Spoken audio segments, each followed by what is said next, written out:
fiat, a Moorish fiat note.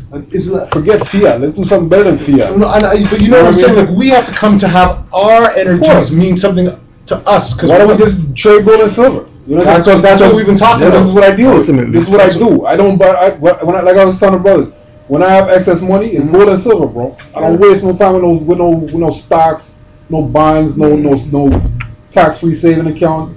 Because look at Cyprus, man. That could be gone in a second. Let alone devalued and you're sitting with toilet paper. But that's happening already. Of course it is. Which is why we're hedging ourselves with this. Yeah, but again, too. But let me interrupt for 1 second, because you gave me and that's a video I gotta even give to you. The one with the money masters. The money masters. Because at the end of the day, the gold standard is the one thing that they're controlling us with, because they have all of it.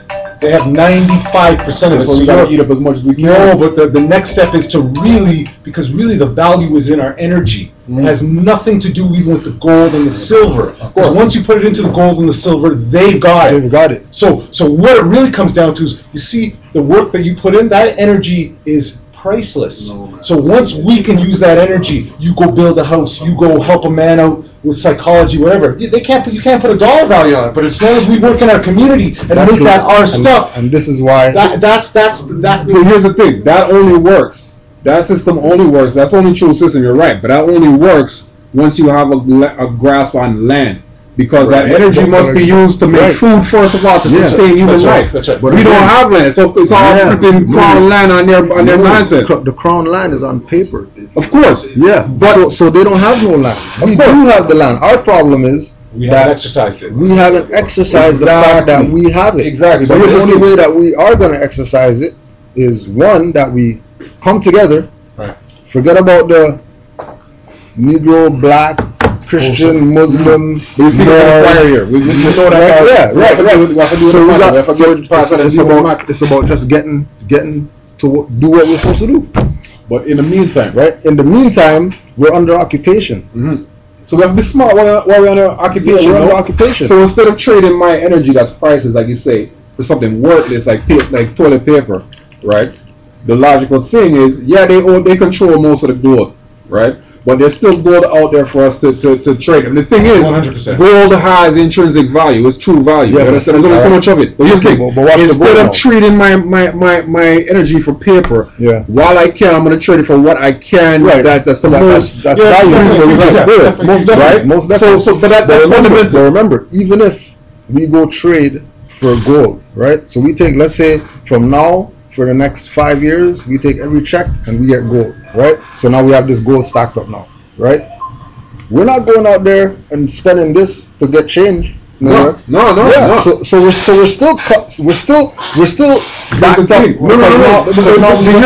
next logical step. It's a reserve. No, not necessarily, because all of us, we get together, unity, like you said, all right, and we all get on the same page. Let's say there's only 50 of us. Right, go on. And we're all doing the same thing, where we all have a little bit of gold and silver now. Whenever we do business, we do it with each other. We start our own micro economy. You understand? That's the answer. But what we're trading is not worthless toilet paper. We're not. The energy is priceless, like you said. But now we're investing that energy into something that maintains its value. Because as you know, gold and silver do not change value. So there's only a certain amount of it. The paper loses and gains value, which means you got to use more paper to buy or less. But remember, there's other natural resources. Definitely, gold is an example, but it's a solid example. No, but let me explain this to you. What I feel, and after watching this video, it made sense to me. The reason why they then pushed gold and silver was because of all the other reasons that gold and silver comes into it, like for jewelry, for the ability to transfer electricity. So they've got you believing in stuff and because it's and the reason why they've done that is because it's a limited value. It's like the oil. That's why they have oil as being the issue. We already have sustainable energy that we don't need fucking oil. But what they use, they have you dancing around every weekend to see whether you're paying $1 or $1.50 for some bullshit. So we got to take that. That's what this whole video says. You got to take that shit out of all of their hands, because the instant you're playing around with something that has a limited stake, then someone is going to take control of that. The issue with a limited stake, We got like the 2 difference minutes between left on fiat, no doubt, the difference between fiat and bullion is that fiat, they can make an unlimited supply. For sure. And Most so it definitely. has no intrinsic value. When Right. something has a limited amount, you cannot manipulate its value. Okay, You know so what? let's just- So the issue, your point is right. But the issue is, we have to have something to invest our energy in so that we can start our own microeconomy. And And, this like is you what- said, it doesn't matter if it's gold or any other limited natural resource, it can be used. Right. But right now, the most feasible is gold and silver because Yeah. it's traded internationally. Okay, right. Since Granted, the but beginning. it comes back again that we go full circle, right, to Noble Drew Ali. That if, just like we're saying, if we're gonna put all of our energy into something, why don't we put it all into our freedom? Why don't we take all that energy, right? Forget about buying gold, silver, or whatever. How about we put all of our energy into pushing Noble Drew Ali's program? We can, but we still got to eat at the same time. So this is part of granted. it. This is But part remember, of it. we're new Moors with our eyes wide open, seeing and knowing, like what Noble Drew Ali is talking about. So certain things that we're talking about things that are 50, 80 years away from now. Because we were supposed to be doing what you're talking about since 1913. So we should start doing it now, right? Because the microeconomy is part of getting free. Right. You understand? You are 100%. Listen, 100%. Yeah, you're not wrong. I'm not saying you're wrong either. You know, the bigger problem with that is that we have issues with even just us getting together on the same page. Exactly. But what we have to do is the ones who are on the same page. Like it's everything starts with one person. Oh, I agree. You understand? It always starts with the small. And what we have here, we have 5 people, right? You got the freaking thing, bro. You understand? But I have it in my email. Because you just need the I'll number. make sure I'll Yeah, use here. I think that's it. Yeah, stop. I email it to you. So, So here's the thing. If we have to start with 5 people on the same page, starting to invest in gold and silver, and bringing in other people who are satellites, maybe they're not on the same page 100%, Right. and we start building up the awareness and setting an example between just 5 of us. Yeah. My man's in the food business. Yeah. You know what I mean? If you need a kid at an event or something, and you know the man deals with gold and silver, show him in gold and silver. You know what I mean? But even if we don't go that route yet, the fact that he's in the food business, how about we just deal with him with what we have, That's what we have right now, and work towards the gold and silver. Exactly. Right? Like everybody who we know that has something, right?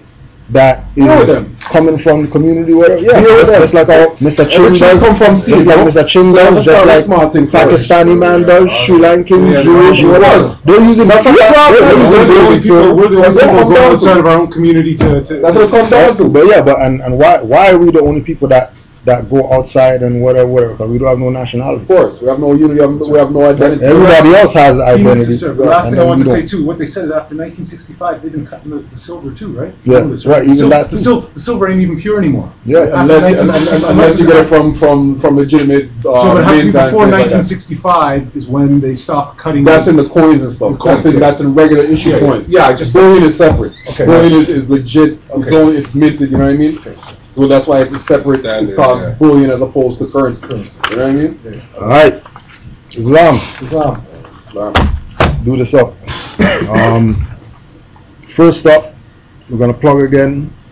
Moorish Divine and National Movement presents "We Are a Nation." Same thing you talk about. The National Census and Registration Drive. The National Mall, Washington D.C., October 20th, 2013. Confirmed. Centennial Commemoration, 100 Years of Moorish Science, 1913 to 2013. One day, you are going to look into the streets, and the streets are going to be filled with men with turbans and fezzes, and the highways are going to be blocked. Prophet Noble Drew Ali. For more information, Centennial Director, L. Austin Bay. Day number 202-696-0088. 202-696-0088. Evening number 202-725-2686. M. Kirkland L. 301-852-4597. National Grand Sheikh Kenny Umar Bey, 312-888-5486. Grand Governor, Indiana, Jabbar Gainesville, 260-241-4080. And B. Graham Bay, 410-935-9846. So that's October 20th, 2013. It's requested that the Moors show allegiance to their nation and manifest the prophecy of Noble Drew Ali of one day you're going to look into the streets, and the streets are going to be filled with men, which includes women, with turbans and fezzes, and the highways are going to be blocked. October 20th, 2013. Next thing, this weekend, May 26, 2013, 4 p.m. at the Moorish Science Temple of America Lecture Hall, 1704 Eglinton Avenue West. The second installment or lecture by Brother Fanteus L from Moors versus Police on YouTube. Emergency Preparedness, Dehydration, and the Way to Wealth is the title of the lecture. So you already know, we're not going to be holding back anything. We know we're not going to be streaming it, but by Monday or Tuesday, it's going to be on YouTube. So keep your eyes open for that. I want to say Islam to good brother in Colorado, Brother Badal Bey. He sent me this article today. We're just going to see what's going on out there. Colorado sheriffs upset with gun restrictions adopted in the aftermath of last year's mass shooting filed a federal lawsuit Friday challenging the regulations as unconstitutional. The lawsuit involves sheriffs from 54 of Colorado's 64 counties, most representing rural, gun-friendly areas of the state. The sheriffs say that the new state laws violate Second Amendment protections that guarantee the right to keep and bear arms. Opponents are criticizing the lawsuit as political maneuvering. The filing targets Colorado laws that limit the size of ammunition magazines and expand background checks. The regulations passed the legislature this spring and are set to take effect July 1st.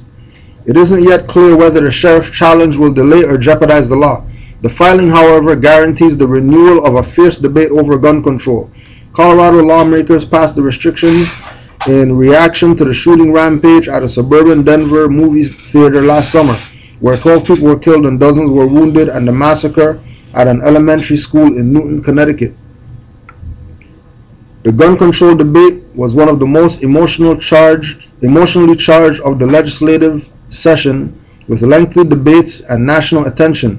President Barack Obama added to the attention of the Colorado State House as an administration unsuccessfully pushed Congress to enact similar gun controls.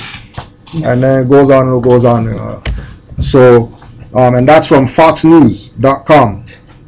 Colorado sheriffs sue over new state gun restrictions. So the sheriffs are suing the state. Just keeping it real. Right? The sheriffs are suing the state because the state laws are unconstitutional and they violate their constitutional right to bear arms. Right? So if the sheriffs could stand up for the Constitution, right? And remember, this is 2013. Noble Drew Ali said in 1913, enforce Constitution, enforce Constitution, enforce Constitution. Oscar DePriest, the so-called first black congressman of Chicago, came out, made the same thing. Constitution is something that should be taught in every school. Every church, every organization should have a Constitution on their wall, teaching that to everybody that's a member. The enemy is studying like crazy. Right. Obama was a constitutional lawyer, right? Yeah. Why is he a constitutional lawyer when he's the biggest constitutional breacher? Right. Because they find the loopholes in the Constitution they can exploit. And once they find those loopholes, they're going to exploit. Right? They're going to exploit. That's just politics. Someone was bragging about it during the election campaign. Yeah. Constitutional lawyer. Who do you think is going to uphold it? Yeah. But remember, even though even though he's a constitutional lawyer and he's, supposedly breaching all these constitutional things, he's breaching them under the guise of a corporation, not a legitimate government. Posing as legitimate. And as well, he took an oath to uphold the Constitution. So if he's violating it, the people need to be doing something about that. But just like Bush, there was a slip up when he did his oath. That wasn't by accident. And again, that means just like Brother Daweed was talking about in the lecture on Sunday, that if there's a slip up in his oath to the Constitution that he's supposed to uphold, right? And that's void. That means the government goes back to the people. The government is void.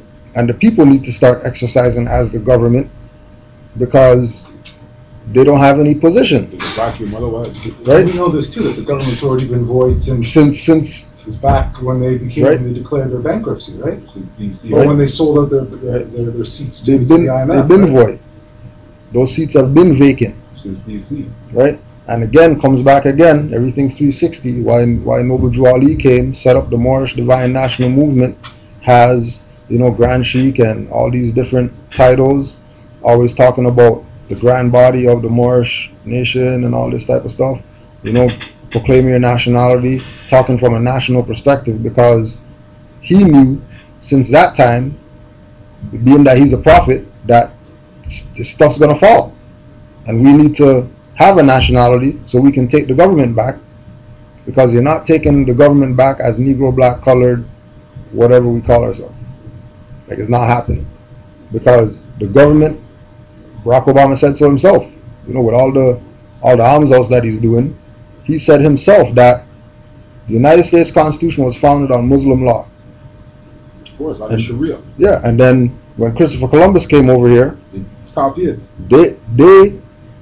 there was a mosque on the hill that the people came down from the mosque on the hill onto the shore to come talk Arabic to the guys who were on the boat with Christopher Columbus, proving that this land deals with Islam. It's a Muslim land. That's the bottom line. What I tell people. Always been Muslim land. Right? We ain't been brought here. This is I had a thought that basically, since they've been running this fraud for the last however long, right? Come 2000, which was the changing of the age of Aquarius, right?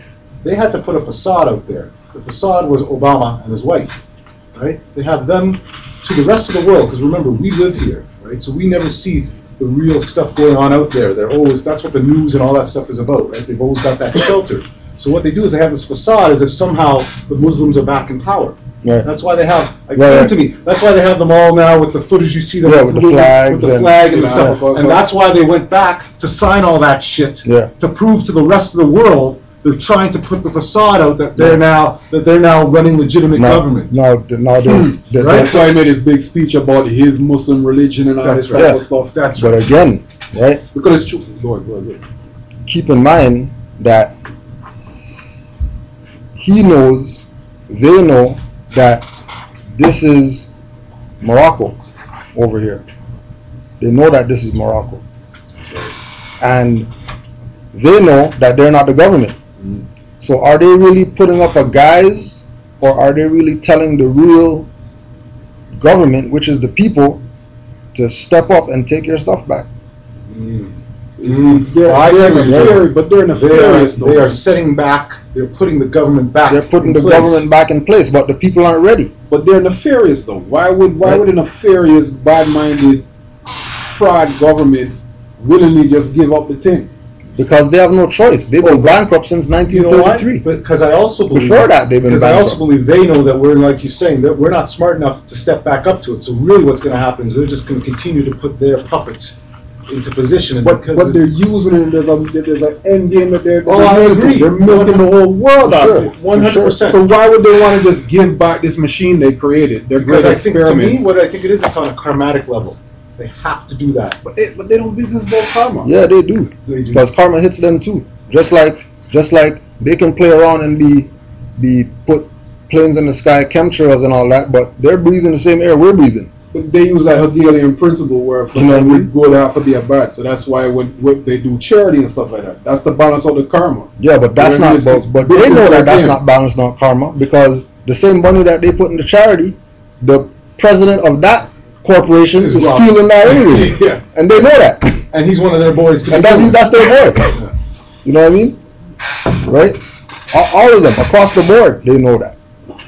But I feel right? honestly. Oh wait, but here's the last thing that touched me too. You remember you just saw this tornado in Oklahoma? Mm-hmm. You see, when it's going to get to what I'm saying to you is it's going to be cut. There was another video that we watched where it was talking about divine. The first statement in divine is nature. Okay. Nature. Right. Just as you said that, right? The other article that I got from Brother Badal, right, was that the Oklahoma tornado was in a county called Moore County.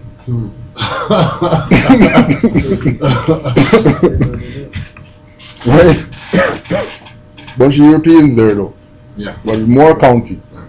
So what's nature? You know, and then you talk about nature. What's nature really saying? And what I'm saying to you, what my belief is that it's not. That's why I say about karma. At the end of it all, it's not going to be us or a human experience. It's going to be a natural thing. It's going to be, to me, what I believe. I heard this thing on the radio. The reason why there's so many condos going up here is because ultimately, every 600,000 years or something, there's a huge cataclysmic event. Mm-hmm. That next event is going to be burying America. Of course. Right? It's going to come along that line. And so what they're doing now is they're preparing for that by building tons of shit up here to be ready for that.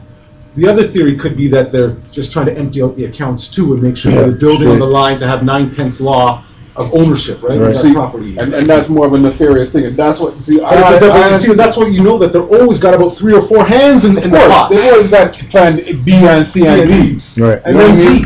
And 1, 2, 3. But the thing is, I honestly, I still believe that they're nefarious and they don't want to just give up goods, man. They're gonna run that thing into the ground, and then once it's in the ground, then they'll play the Mr. Nice Guy and say, yo, here, have your things back. It's ruined. You know what I mean? Yeah, but and then when that goes down, we gotta be on our P's and Q's, make sure we can pick it up and build it back to its former glory. Simple as that. Well, that's what they've been doing by robbing all the gold to begin with. See that, and not only here, but all over the world. When they went into Iraq, what they do in the ancient Babylon? They go in there and rape everything. Yeah. As if it wasn't raped already, but they went back for the stuff that they used to discover this But we go back. But we all goes back to that same thing, that if we're gonna say that they're diabolical and they're nefarious or whatever, we have to look at ourselves. We created those people. Mm-hmm. Those people didn't come from, nature like us. We made those people. We gave them the science. So if we made those people, then. And what I realized too, what's really scary for me? This is what I realized, and it's coming to me. You see, they're half us, right? Because they had to take the egg from the female us to create them. They mixed with the egg. So half of them was us, right? To begin with. Right. That's why they have that higher thinking part, right? But the problem is that other thinking part, that really nasty part. Some of that probably had to come from us too. Right, most definitely. And that's the part that, what I think is the part that has sort of been manifested in us, when we really hate each other. As it comes out. As it comes out. We're in our own neighborhoods, killing each other. We're all from the same source. We all have the same tendency, except some people have a tendency, when you see a kid in the schoolyard with a bag of candy, and the kid that don't have no candy, he's scheming. We had it, they're scheming, and now they're looking for spite. But here's the thing: the man with the whole bag of candy ain't looking to share the candy either. But we were.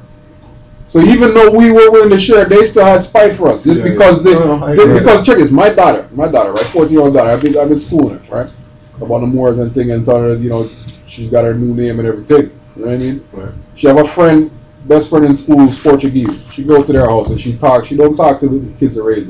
She talk to big people. She more the kids her age. But I've been talking about big things when she was young. She talking to her friend's Portuguese dad about stuff. Brings up Moorish nationalism. Yeah. The Portuguese pops come on and say, yeah, of course, everybody knows the Moors first on every land. That's what my girlfriend was Portuguese said. She's like, the Moors, they were back home. Everybody knows except us, like the man has been saying for almost 1,000 years. They dominated Spain, Portugal, and parts of France for almost 1,000 years.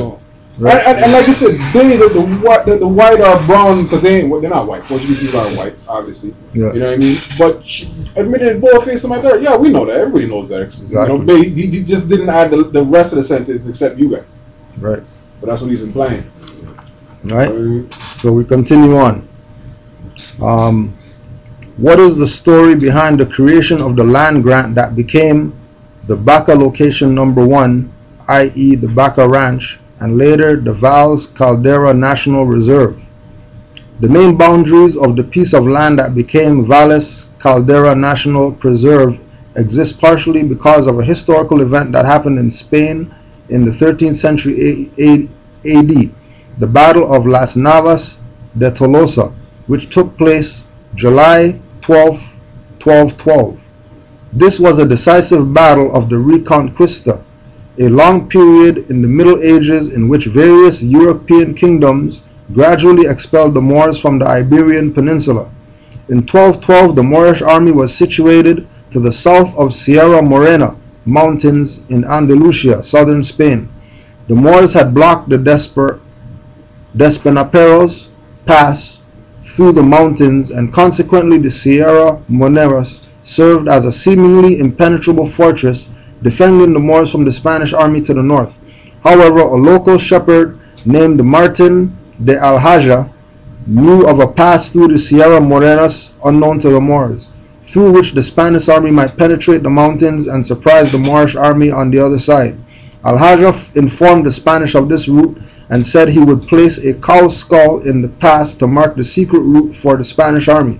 The Spanish did not find this marker and pierced the mountains through this hidden pass, defeating the Moors in the Battle of Las Navas de Tolosa.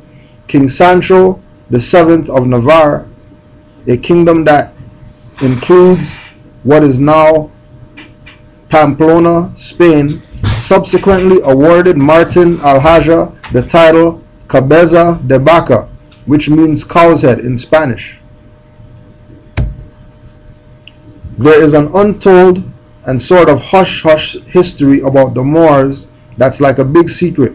Truth is, the Moors were and are the aboriginal and indigenous inhabitants of the North, Central, and South America, Mexico, Canada, and all of the adjoining islands. The ancient Moorish Empire extended at one time from Africa and Europe to the Americas, anciently referred to as a Mexum. The Moors inhabited the shores of Africa and the Americas, North, South, Central Mexico, and all the adjoining islands, when the lands were still connected before the great earthquake which caused the great Atlantic Ocean. The Moors are those descendants of the Africans who inhabited the northwestern and southwestern shores of Africa. The present Moroccan Empire, not kingdom, which is in the east, Al-Maroc, was established on the shores of America before the Kingdom of Morocco established in 1958. There was a man known as Noble Drew Ali, aka Sheikh Sharif Abdul Ali, who represented the Moors at the Pan-American Conference in Havana, Cuba in 1928, and the Moors were recognized as the de jure holder of the titles of grants to the land. Research Moors and Spanish land grants. Seek out the Marrakesh Treaty between America and the Emperor of the Moroccan Empire, which compromises all the Moorish kingdoms of America, Al-Maroc, Africa, and anywhere in the diaspora.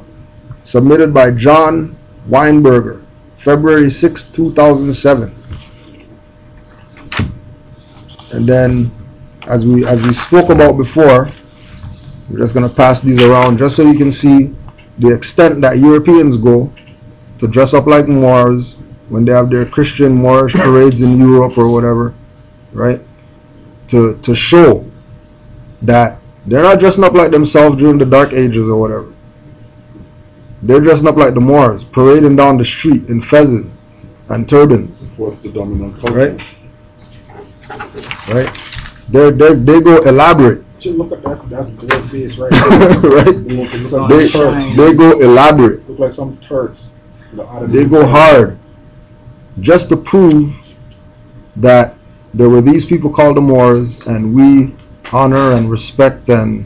Well, you know what I mean? But it even goes further. They were in the Dark Ages. The Dark Ages meant they didn't have any. They didn't have light. It was the Renaissance era that we brought them the light. Exactly. And now the only this is what I think is where it's at. The only value they can bring is our value. Yeah. Like in that, sorry, I'm not using the right language. No, but I hear you. The only information and light they have is what we gave them. They just recycling. Right. So it has to be ours. Right. Right. So today's we start getting into this information for today. Today's presentation is Moorse Code, the Moorish Connection to Hip Hop, Part 2. We did the first one, so if you haven't seen the first one, make sure you go check out Moorse Code, the Moorish Connection to Hip Hop. Right? And then what we're going to start with today is we're going to start from prior to hip hop, because we know that the genre of hip hop music includes all music, right? And all music is included in the genre of hip hop because hip hop producers sample everything. There's nothing that that is excluded when we talk about hip hop. So we're just gonna go through all these pictures just to prove that there's a reason why, you know, this renaissance of the Moors returning is coming back. So this is a group called Jesse Melvin. Oh yeah, and also too, I want to say honors to brother Amori, because he's the one that actually sent me. He sent me 2 pictures, and those 2 pictures sent me on excursion. Online excursion, yeah, right? Online excursion, and some of these stuff that, you know, there's some of these stuff that I seen, you know, I never seen before, and this was blowing me away. So I had to present the findings, right? So the first one is Jesse Melvin and the Sharp Tones. If you haven't heard about them, YouTube them, Google them, or whatever, right? This is Jesse Melvin and the Sharp Tones, right? Fez is up, right? Now, obviously, you know, with brothers. Now, as we're going through these, just keep in mind that at this same time, there's lynchings going on, and slavery going on, and buffoonery, and right, just like today, you know, just like we have God Hop movement, right, where, you know, there's MCs that are talking about real issues and whatever, and then you have the squares, right, that's talking foolishness, you know, and getting paid millions or whatever, right? Rocking with the chic of the blues, right? Chuck Willis, okay, wearing the turban with the jewel on there, just like Noble Drew Ali has, right? So all these people are they're on some type of degree of knowledge if this is going to be your imagery that you're putting out. Now, when I was doing the research of Chuck Willis always wore his turban, like always had the turban on, and it was said that he's like, he was like a sex symbol because he was a brother wearing a turban, basically. Right? Right? So Chuck Willis.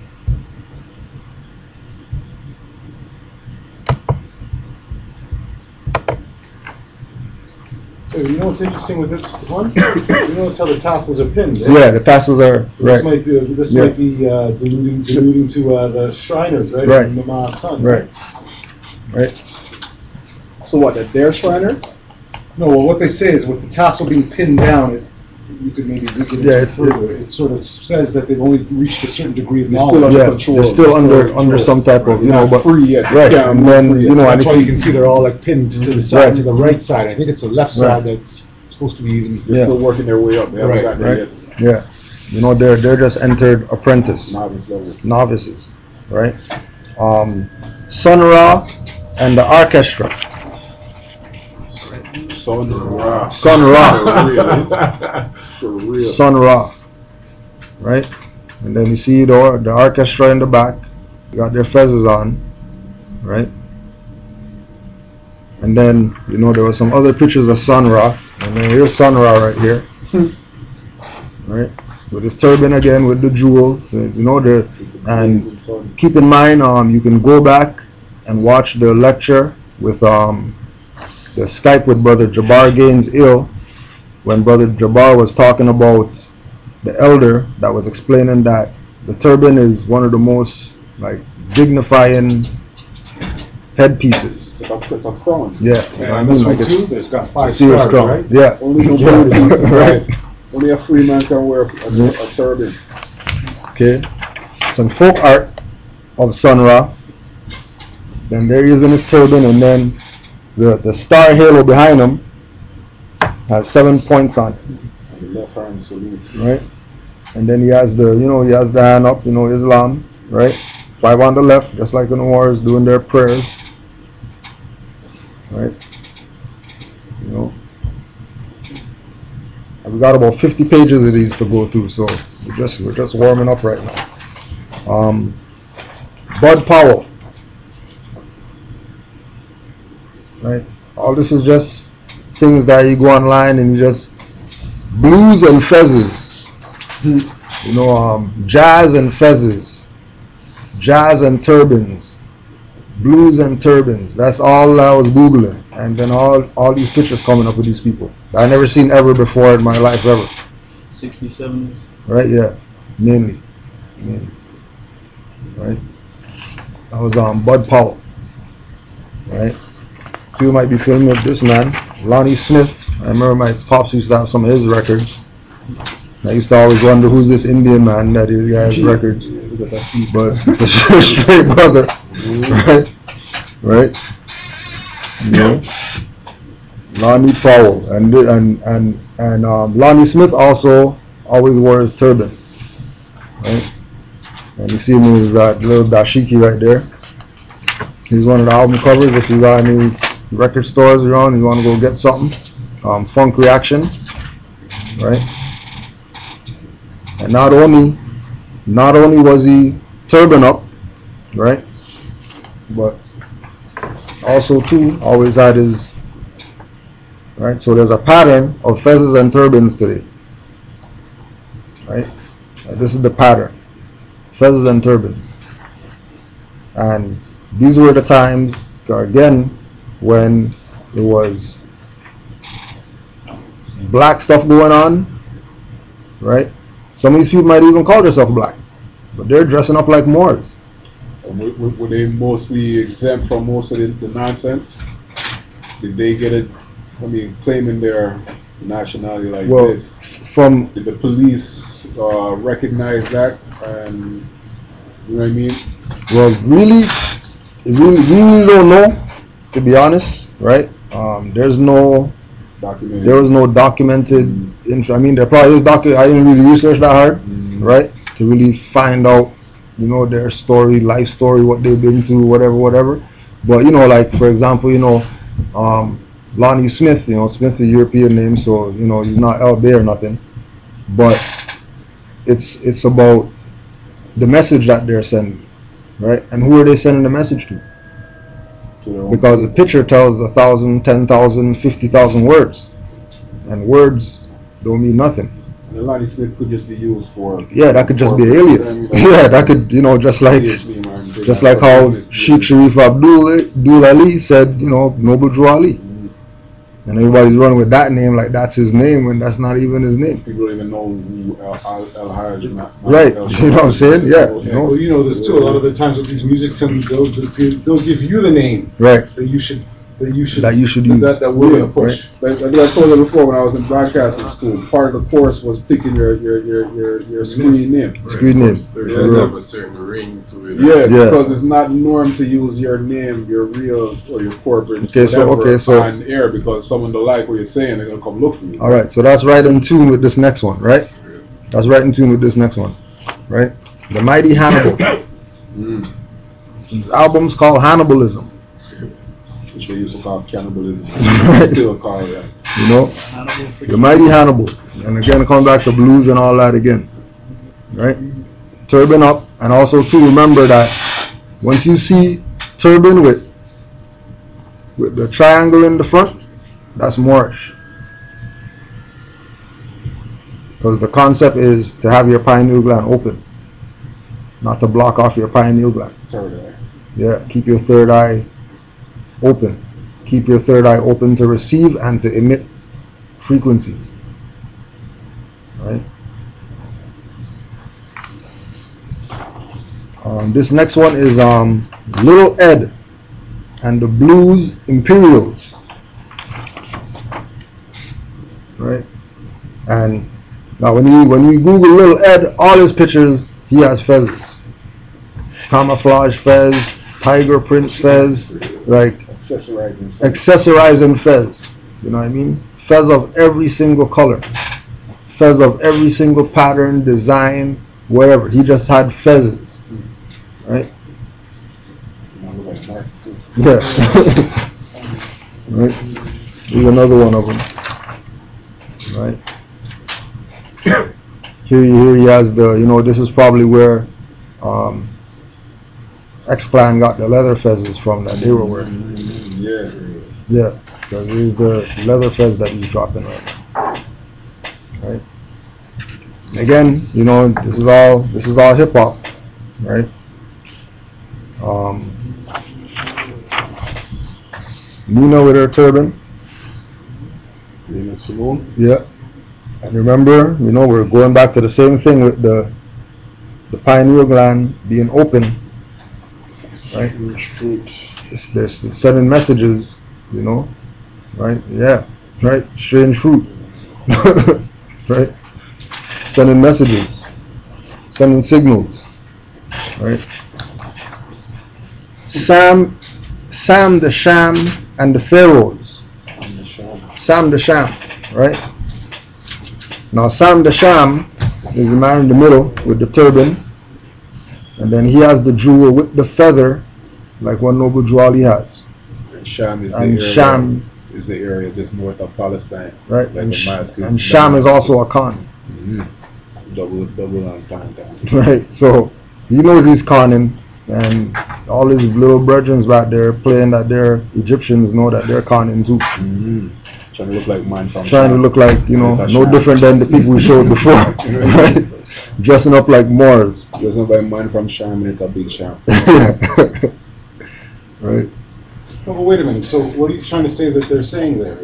You're saying that he knows he's a Sham.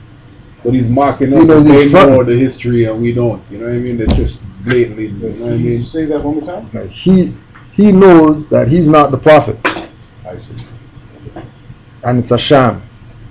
But because we don't know, and because we're not using our stuff, they're going to use our stuff. And they're going to go around the world touring and all that.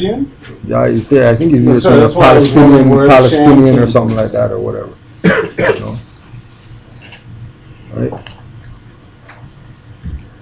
This was a flyer for a jazz festival in Morocco called Casablanca.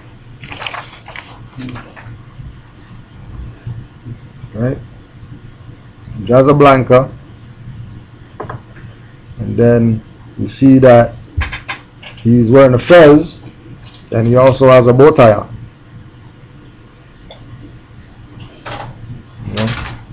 Sending signals to people to let people know what's going on. Yeah, it's all Casablanca, but pictures tell 10,000 words. And the only people you know wear bow ties and wear fezzes is early NOI, foundation NOI, all the heads, right?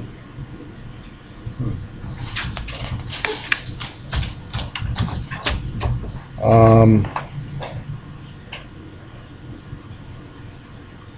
1921, John Rowland Redd in St. Louis, Missouri, born to an African American family.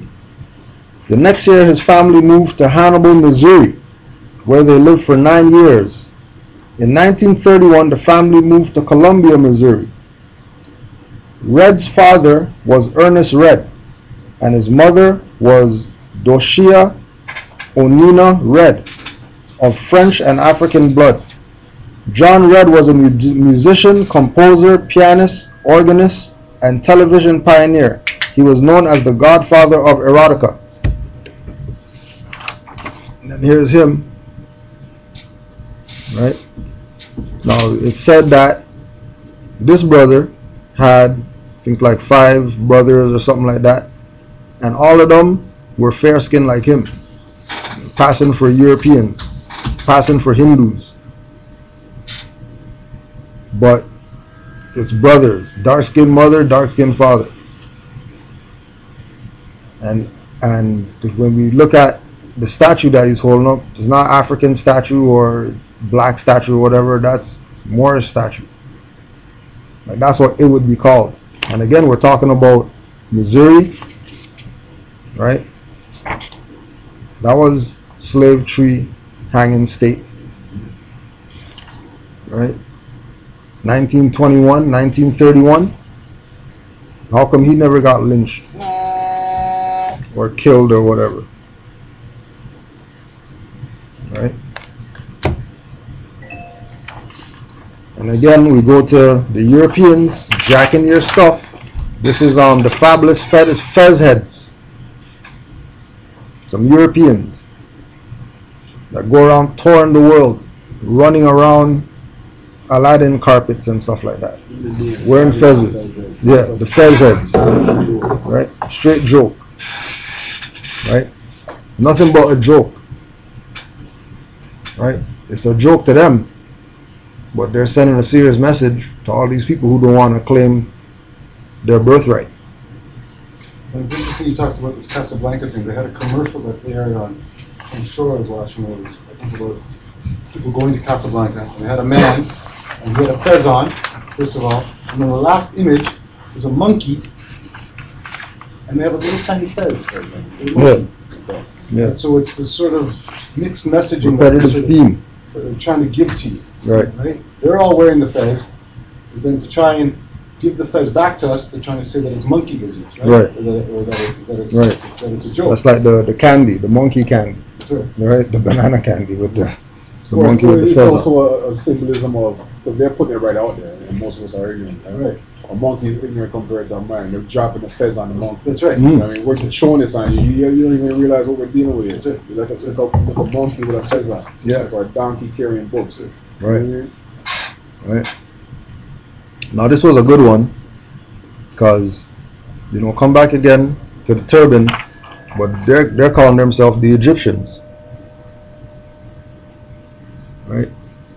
Now they're gonna call themselves the Egyptians, but then they're gonna be wearing turbans with jewels on them, like Moors, right? Which means they had to have knowledge of Egypt falling and the Moors being the custodians of Egyptian culture, right? And they had to have had that kind of information to call themselves the Egyptians, but not dress up like Egyptians. Just like Moors. Dress up like Moors, but they're calling themselves the Egyptians, right? Repetitive theme, right? This was a good one. The turbans. So they're named the turbans, and they're wearing turbans, Moorish turbans. Again, jazz, blues, brothers. Never hear about them. And you never hear about these people. Who? The turbans. That's what they're called? Yeah, that's their name, the turbans, right? And just like you're saying too, it's we have to wonder what is it that caused us not to find out about these people or hear about these people. How come these people aren't in the public eye? It's just like the brothers that's playing in the NFL, that's Ellen Bay, and we don't hear about those guys. Oh yeah? Yeah, yo. In In the NFL, right now. So The man that even if the ball gets thrown to the guy, they're saying, yeah, reception by number 36. Yeah. 36, what a move. right? Jesse Belvin, which who we showed earlier, he was signed to Aladdin Records. So now there's this brother now dressing up in a fez, and the record label that he's signed to is Aladdin. And then when we go watch, the Aladdin cartoon or whatever, Aladdin has a fez on riding on the carpet. And then he has a monkey, Apu, who has a fez on too.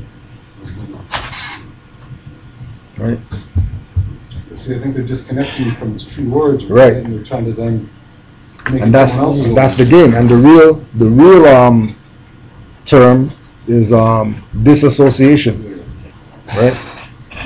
Disassociate us from what the real is, right? Which is Let me email that thing to you. Yeah, that's Right? up. Yeah, See? yeah. All right, All right. still no, it's not Please, good. Ron. Still not good. That's that. But you see, that point is why I say they're nefarious. They ain't trying to give nothing back to us. They're trying to use and abuse it until it's run down, broken, and then say, "Here, take it." You know what I mean? Because if they were really trying to give it back to us, what's this all about? Yeah, but to me, what I find the issue is that there's a true power in this stuff, right? Right. Always. Yeah. So they can't really run anything into the ground per se. They can run it. They can Oh, actually, because remember they work on the principle of the whole phoenix thing. Right. You know what I mean? Out of the ashes comes a new world order. Right. So something has to burn first. Right. There has to be ruined first before something new comes. Right. Now, whether the new thing is what they're hoping it is, or Right. whether all our prophecies from the prophets about an antichrist coming and then a true Messiah coming and dealing with that and bringing back a true righteous world order. You know what I mean? Imam Mahdi alayhi salam and all those things. Muhammad. You know what I mean? So they're not. They know this stuff is gonna happen because they, like I said, they're the enlightened ones. They're the illuminists. Right. They know what's going on. It's just like if I know that I'm gonna be caught for something, and I'm amongst a whole bunch of people, misery loves company. If I know I'm gonna get punished, I want to bring all y'all in the witness. So we're all getting licked. I'm not feeling so bad because everybody is a herd mentality. You know, it's psychology. Right. You know what I mean? This is what they're dealing with. They're trying to make a big mess right now. Right. They don't want to give it up as pristine. They want to run it and mash up, and then say, "Yo, actually." They want to hold it. They want to mash it up and bring it back and hold it in their new utopian, Orwellian paradise. But it's not going to work out that way. I think they talked about the karmic debt too, because if we're all doing badness, and they can't really be held for their badness, right? If we're all committing crime, then how can you hold us above these guys, right? And it's not only about that. It's not only about that because even if you're getting the same degree of punishment, but you see everybody else getting it. Psychologically, it helps with you psychologically. Whereas if you're the only one getting beat, but you see everybody, it's like during Ramadan and I'm fasting, and I'm at a work where nobody else is fasting. Yeah, everyone's eating. It wears on me. I know if I was in Tanzania, where the wife's from, and everybody's fasting, they say nothing. But when I'm the only one, it wears on you. Right. Psychologically, you know what I mean? That's the mentality. Well, I think that's part of their. I think you're right. That's part of their game, or part of the whole setup, right? To wear on you, to wear you down, right? So you're going to give in. No different than what we were talking about earlier with going to court and have you come back again, and come back again, and come back again, and make you give up and throw up the white flag. Yeah, right. When she's up the white flag, then they're not giving you mercy. They're taking your life. They're taking your head. You don't get no credit for all your, struggles. You know what I mean? Exactly. Straight. Dead. Straight. Paper and then in reality. Right. And what you realize too, the other part of it is they're getting paid to go to be there. Right. Of course, right? You're losing pay to be there. You're losing pay. Right. So they can. That's their job. That's their job. That's their job to be there, sucking your energy. That's the curse. That's the curse through their casting spells on you. The vampirism. And in the end, what they're wanting you to do is plead guilty to everything, so then you accept the karmatic debt, right? Because what they'll say to you, hey, plead guilty to this, you get a lesser charge. You get a lesser charge. The responsibility of the whole charade. Yeah. All through consent. And also too, with them not receiving that karmic debt is a lot of the time too is because we have their name, and name denotes possession. So if we have their name and they do something, more than likely it's going to be transferred to us because we got their name. Just like the debt, that they're taking all these bonds and they're selling them to other people around the world with names on it that we're going to go say, well, I should file this contract to go claim that name when we don't even know where that debt is right now. You see, this is why you see black magic, all magic, I think we discussed before. deals with laws, deals with course rules. it does. Yeah, Because if go outside, that's why the judge has to maintain his honor. If he gets outside of honor, his spelling has no power. Right. You know what I mean? Right. But So also, I think we talked about this before too. There has to be a collusion. You, as the person that the spell's been put on, have to somehow accept some of his stuff. consent. That's why in Islam, everything's about niyyah, intention. You know what I mean? If you Purpose. like we're told, Intent before action. exactly. If you intend to do a good deed and you do it, you get 10 reward. You intend to do a bad deed and you don't do it, you get a reward. You don't intend to do a bad deed and you do it, you're absolved because you didn't consent to it. Right. You know what I mean? Everything in law, everything in the universe deals with consent. Right. You understand? And once you consent, liable. You know what I mean? Whether absolute liability or shared liability, it's liability. Regardless, yeah. You know what I mean? Yeah. They may have a responsibility, but sometimes if you consent to absorb that responsibility, not just partner in it, you're screwed, man. You have to sign off your whole existence. You know what I The mean? last thing I realized too, which was everything is about energy. Last thing, the table, ground, our talking, all of it, Vibration. thought. It's all energy. Yeah. I've been trying to step into that realm. Yeah. It's hard because Because this there's physical. so much physical stuff. It's so much physical. We're in a that's where the three-dimensional soul, reality. that's where the soul resides, right? And the spirit resides in energy. Yeah. Everything's about energy, right? And that's where, through the physicalness of energy, your intent is what. It plays out because energy never dies. That's It right. changes form and That's always right. comes That's back. right. You know what I mean? So what you put out never comes back. That's right. It's ebb and flow, contraction, expansion, all of that stuff. Interaction. It recreates, it does not dissipate. Exactly. Right. Changes its form. My brothers, I want to say that I'm grateful to be here to open. And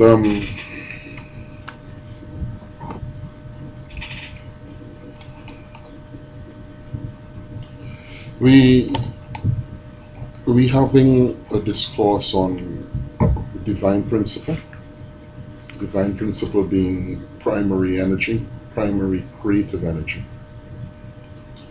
And the contingent energy patterns that exist within the realm of created form and energy. What I mean by that is we talking about that everything that has form and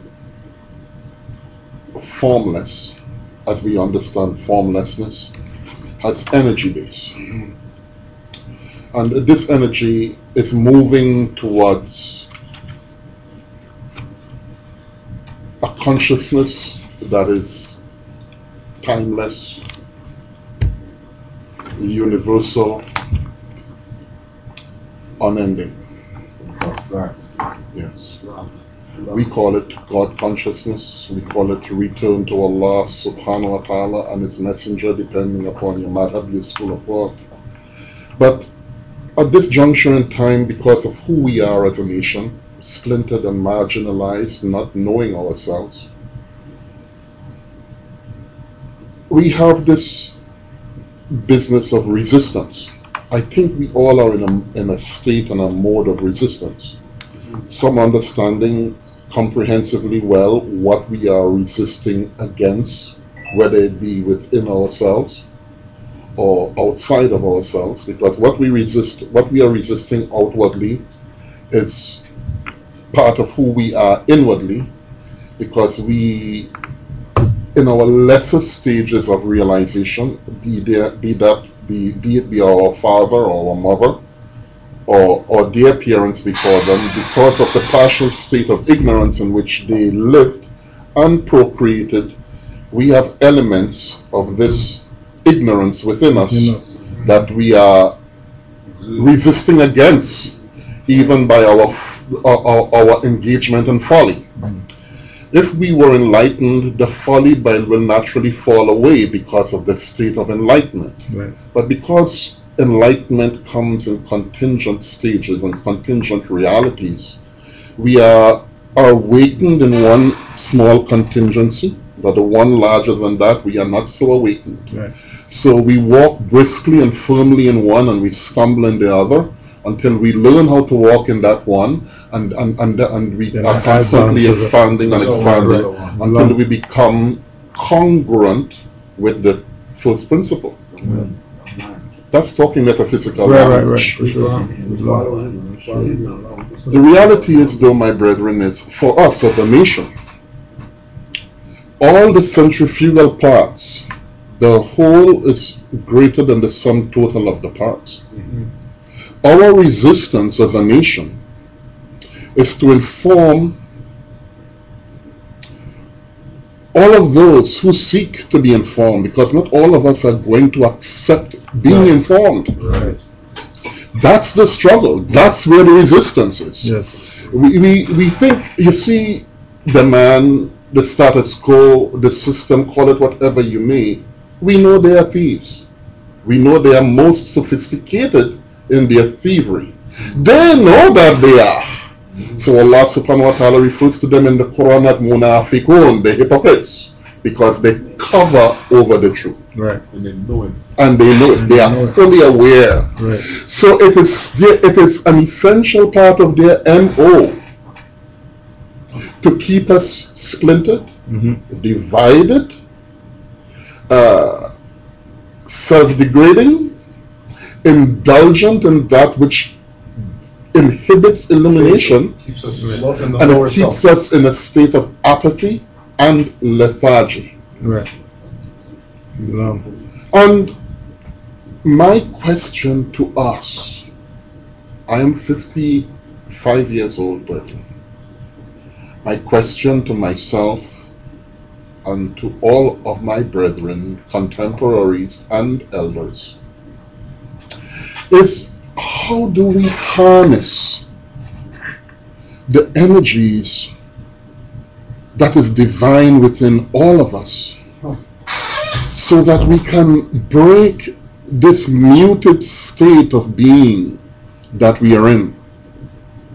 How do we begin to create this effulgence within ourselves without the existence of the ego, so that in our walking, in our dancing, in our talking, in our feeling, in our interacting, we feel? The mind becomes a part of the heart, not the heart a part of the mind. Right. You see, the receptacle, the Prophet of Allah, peace and blessings be upon him, says, there is a piece of flesh in man, if it is good, all of him is good. Right. And if it is corrupt, All of them is corrupt. Most definitely. Heart. And that is where the tree and the fig and the tree and the this is where the tree of life ought to reside. Now we're coming to the high principle, the tree of life, which we are all parts of. Right. We are part of it. But if we understand the principle of the tree and what is the function and the functionality of the tree in the greater scheme of things, we understand it is to purify, to feed, to nurture, to give shelter, to create security. Right. I'm saying we miss the forest for the trees. We. When we are sustaining ourselves on the same energy and we are not polluting it with toxic elements that affect the lush greenery of the forest that is our nation, which is a poisonous water. we become poisoned Right. from within. Right. Now because of the nature of the tree that has this ability to irrigate through the process of chlorophyll, to resuscitate and to cleanse and purify and to create new cycles. To me, my brethren, subjectively, it says to me, we have to find a common ground. You alluded to it in your email to me. We have to find a common ground where we understand the integral nature of each other in the collective. We were talking about this earlier before the brother came. Until we understand our position, our vital position in the collective, I feel, in my understanding of spirituality, we have negated the primary principle. Of course, definitely. That's mathematics. And if I can add a little rebuttal to that, one of the main poisons, probably the main poison they throw in to poison our water, all right, is sectarianism. Of course. Because there's a people. Somebody might say alcohol and gambling. No, because nations gamble together. Mm-hmm. They drink alcohol together. Mm-hmm. You understand? They shoot guns together. So you know what? But what keeps people apart, like when I tell people, like I was saying to you earlier, when I tell people in my community, a lot of them, that I hang with the Moorish Science Temple brothers, a lot of them have a lot of negative things to say. And what I say to them, I said, listen, we come together under Allah. Understand? We all have different doctrines and different ideas, but every nation has different doctrines and ideas. The Spanish you have Catholic Spanish, you have Protestant Spanish, you have Muslim Spanish, Spanish, you have atheist Spanish, but they are Spanish. Yeah. And when it comes to a Spanish cause, they are there. Right. So this is why We are a nation before we are anything else. Exactly. I profoundly believe in the principle of nation. National. This is why when you said to me that Which you is come, because nation comes from natal, Right. right? Which is from birth. it's what nurtures you. Your nation is what nurtures you. I am mother. yes, brethren. The female principle. Ummah. In Arabic, Ummah, nation is mother. You have to. And I think you touched on it before when what you're saying was secularism, which I think is belief, faith, and fruition, which is what Noble Joe was talking about. It is, first of all, our belief. If our belief is corrupted, then our faith is going to be Absolutely. corrupted. And if our faith is corrupted, then the fruition of that faith is the poison. All your creativity is poisonous. I believe it. Now, hear me now. It is difficult, if not near impossible. It's highly improbable that you could teach a man that has not been granted guidance, or who does not submit to guidance, that he must believe in Allah, the one, the first principle, the one, the very first timeless, immeasurable, incorruptible principle. Because that is the return. To not believe in that is to inhibit your ability to return to original. Because the basis of the false belief is that if you don't believe you're one and you believe you're separate from one, then you can never go back to one. That's what it is. So the very basis of it is that you are separated from the one. You are individual. You are wayfaring without a rudder and radar.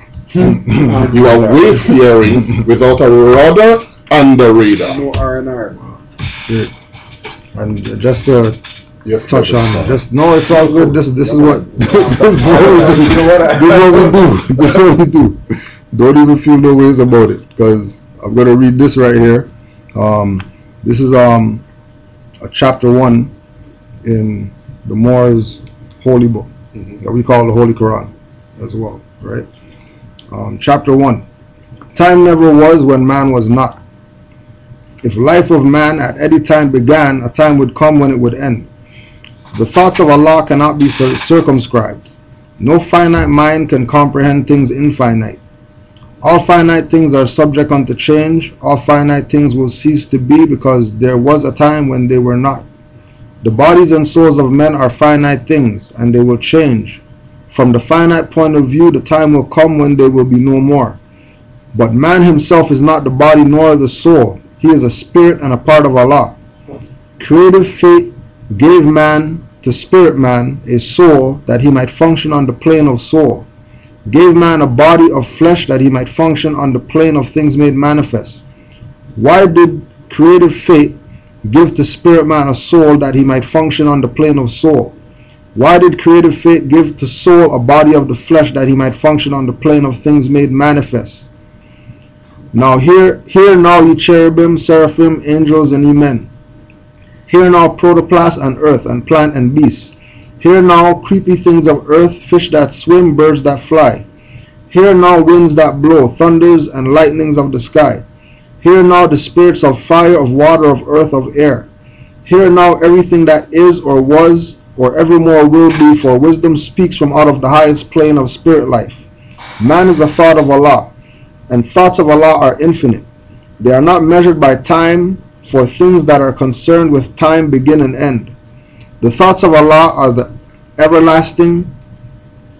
The thoughts of Allah are the everlasting of the past unto the never-ending days to come, and so is man the spirit man.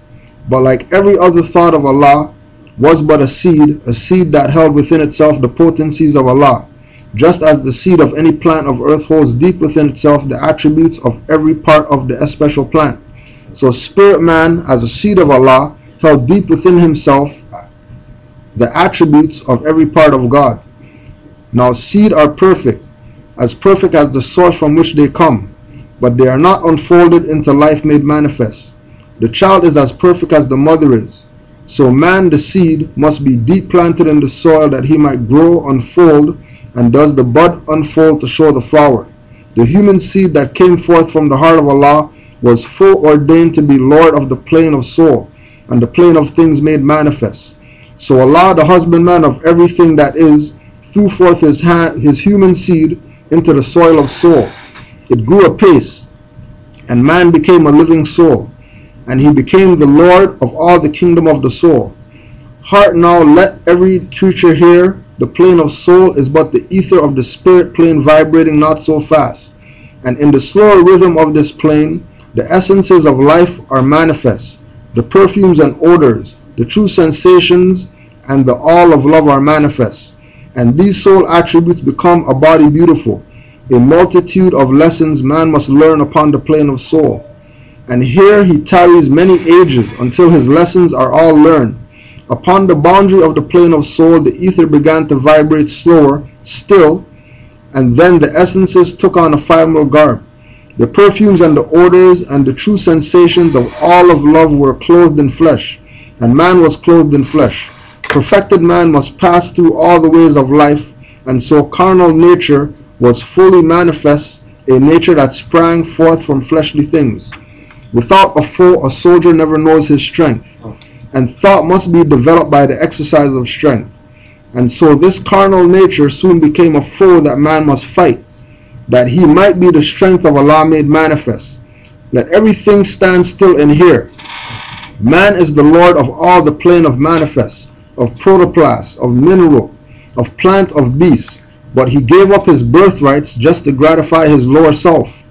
But man will regain his lost estate, his heritage, but he must do it in a conflict that cannot be told in words. Yea, he must suffer trials and temptations manifold, but let him know that cherubim and seraphim that rule the stations of the sun, and spirit of the mighty Allah who rule the solar stars are his protectors and his guide, and they will lead to victory. Man will be fully saved, redeemed, and perfected by the things he suffers on the plane of flesh and on the plane of soul.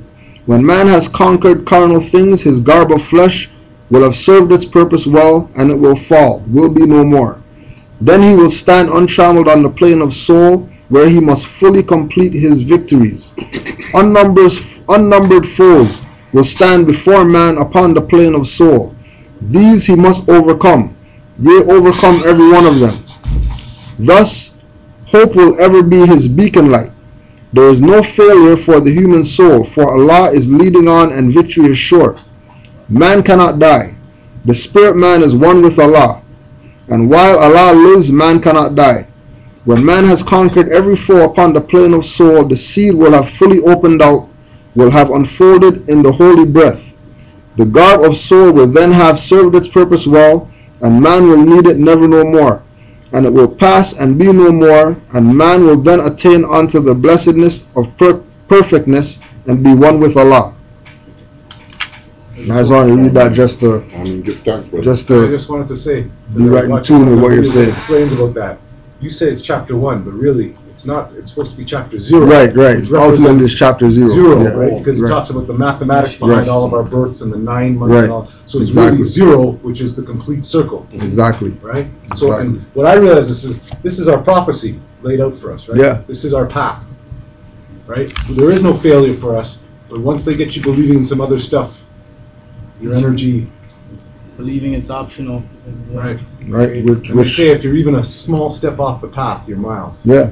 That's what they say, right? Which is going back to what the brother was saying about, nation and nationality. NATO And mother, and the point of all of these, all these pictures that we're going to, all these so-called entertainers or whatever, which aren't man, which is really Allah in flesh, showing us our estate, showing us our birthright, showing us that we do belong to a nation, and all we have to do is to claim it. Brethren, it is one negative principle that I have learned in my spiritual wayfaring that I must avoid. One. And it has many brain children, but it's one element of human activity that must be avoided. And it's any form of oppression, any form of repression, any form of inhibiting the creative movement of human energy. Unnatural flow. Any form of it. As there is a first principle that is divine and creative, that is the counter principle to it. Because it inhibits everything that is divine, everything that is divine and sanctified in the divine principle. Repression, oppression counters it. That is what the basis of all of this stuff is. That's the Theta Tower of existence. Right. It's as simple and as profound as that. Right. And the equity scales of justice. Right. Because wherever there is justice, brethren, it doesn't matter your nationality. Wherever there is justice, you polarize towards it. There is an earth, wind, and fire. My brother, I was sustained on them. We're speaking about nurture. I was sustained on them in my early years of sustained. They sustained me. Between Earth, Wind, and Fire and Stevie Wonder, they sustained me.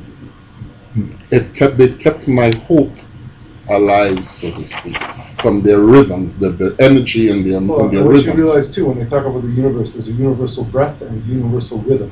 And this is the manifestation of music of that on the lower level. Right. And we were talking about stuff because you were talking about the as it was on the lower half and the higher half. As it is below, it is above. Yes.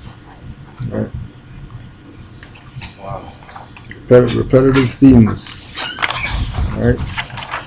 So as we continue on, right, start getting into the hip hop imagery now. Right. So we got 4 righteous teachers. Right. As the Moors teach, that Star of David that the Jews jacked is the symbolic representation of the fez. But which is really the symbolic representation of us. Of us. In the lower and the higher self. And higher self, right. 2 triangles. Two triangles coming. Alpha. Exactly. Right. It also represents the Star of David as well, right? Above, so below. Right. Which is, you see, David was using given that symbol, or was allowed to use that symbol, because it represented the kingdom of God real on earth. But remember, David united the Israelites as a kingdom, as a nation, and then as a nation, they then were the dominant force for all of the known world. Right. How we subjected Queen of Sheba and summoned her, and all the different stories about how David had tribute from all the nations around. So, and he ruled with the Sharia, the law of God. You understand? I can sense it was like a pure line to God in a sense, and that's what allowed him to then, once you are along that path, everything else. It's all about alignment, brother. And not only that, that symbol is going to come back to its full dominance again. If you know anything about the Shia Ibn Ashari traditions about when Jesus and Imam Mahdi, Allahumma salli Muhammad wa ala Muhammad, return, they're going to use that symbol again. And many of the so-called Arabs and Muslims will reject the Imam because he has this symbol, and they'll say that's a Zionist symbol, that's a Jewish symbol, without knowing the true history and the meaning of the symbol. It's a symbol of as above, so below, the kingdom of God on earth. What you're saying, which is the oppression of the energies. Yes, right. So when they return, this golden age comes back. When I told them they want a different golden age, but it's not going to happen all they want.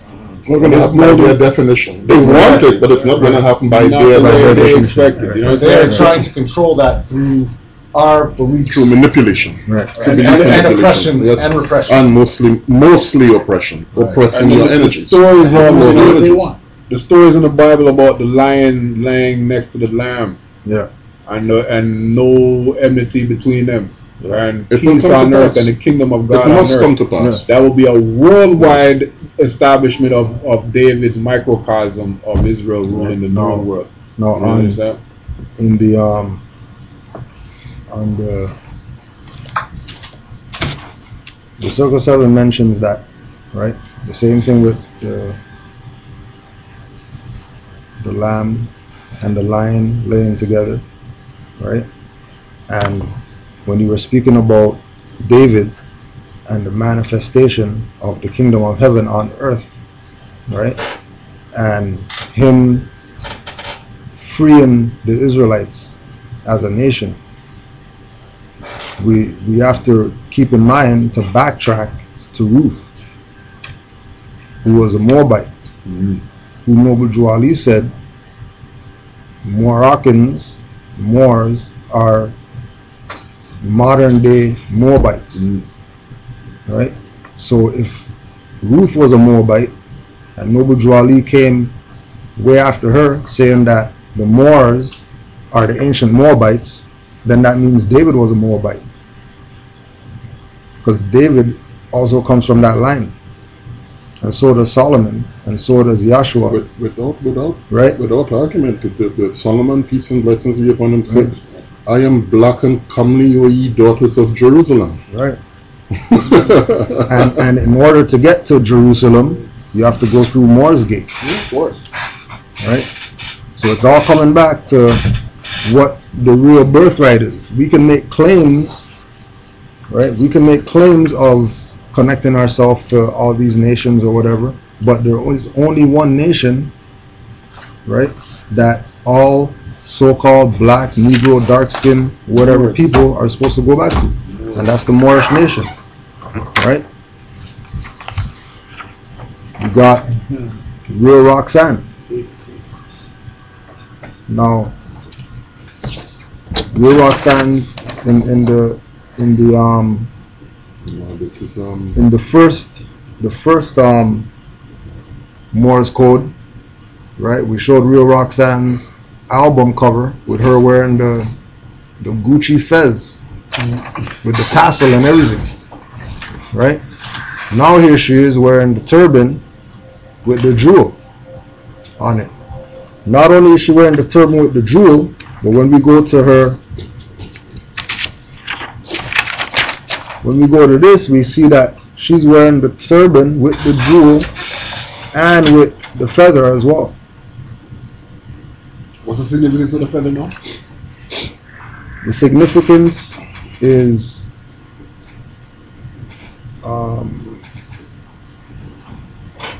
it signifies sovereignty. It signifies divine connection. That's why the jewel is also represented. You know, it's like the feather is like the energy coming out of the third eye, going up towards the next level. It's just like it could also be considered an antenna for a antenna, right? Like many different ways to look at it, right? Wanted to also show Felice with her turban, with the jewel, right? Yeah, you know, yeah, screaming down the place. I hate you so much right now, and all that. Right? Wearing the jewel and the turban, right? And don't forget, you know, that was around the time when she was with Nas, and Nas came out in the Nigger album, say, you know, Noble Drew Ali is the one that came with it, right? The problem is we started thinking like the colonists, to Noble Drew Ali started dropping that consciousness, right? So even he knew, right? And there's our boy, you know, all these tight pants guys, right? Making all making all these crazy songs and whatever, right? Oh, Swiss Beats, right? Now Swiss Beats dress up. You got a turban on with the jewel. Official, You know, it looks quite official. You know what I mean? And he, you know, he's looking like Captain Fez right now, right? Captain Turban, right?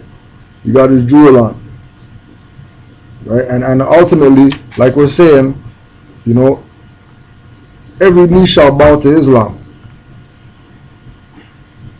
right? Because that's really what this is really representing on another level. Not just Moors, but also what our true religion is. And what we have to go back to in order to make it back to that, like you were saying, that one perspective. A place of safety, brother. Right? Place One of union. perspective. Right? We already know Andre used to rock his turban. Right? You know, Andre had his turban up. Right? This one might get some people. It's my boy, man. Right? There's Beyonce with her turban. I don't know what type of frequency she's letting out nowadays. Yeah, hey, you know, Money frequency. it's just like when we speak about and Solange too, right? So the two sisters rocking the turban, right? And remember, and remember, you know, we make the joke that Beyonce was a bae once. That's why her name is Beyonce. She once was a bae. She once was a bae, but she sold out. She sold out her birthright. Bae once. That's her name. Three ones. Bae once. Beyonce. She's really bae once. She was once a Jedi. She was once a Jedi and gave up her She lightsaber. was the Emperor, I think, you know what I mean? Right? Yeah. Right? Oh. And then, like we were saying, with the judges, right?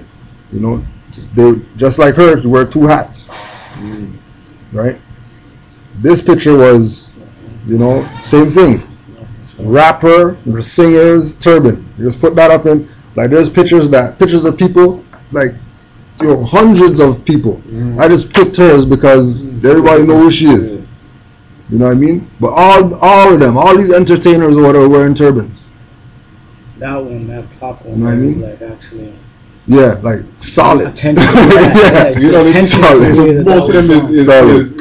initiated into the darker side of the Illuminati, right? And so Right. once they get past the blue degrees, they have to get to the Shriner Right. degrees, right? Right. So they're getting initiated into this, but See, I on the think- other side of the I fence, think, you I think understand? this is where you touched on it, which is that basically everyone needs their bread, right? To Right. eat, Yeah. right? Because really, the one doesn't really worry about money or any of this stuff, right? But Right. the reality behind the lower self is you're worried about that Yeah, stuff. yeah. So they, at that point, they're oppressing you, right? Rather than being able to be free, hey, you want to live well, you got to start functioning in our Function our area, jurisdiction. in our Yeah. It's jurisdiction. almost like they're saying that to Beyonce and them. Yeah. Yeah, that's what happens. Well, because they've got the natural. Well, my brethren, they're saying that to all of us. Yes. Yeah, of course. They say that to all of us. Sellouts. They say to all of us, look, listen. They define education for us. That's right. They define. Imagine that. Happy They days define define happiness. education for Well, you. there's not one other thing that's going to cause those people some issues. I think it's that. But go on. But that's it. That's why I said it. If they define education for you, What do you know? what do you, that's what I know. You know what I have to say? Did you get me? This is Did you- before I came into this movement. I had a thought. I said, you know, when you go to school and you're learning about geography and history, which is all there, made up lies. Yeah. I said, what if they were teaching you star traveling?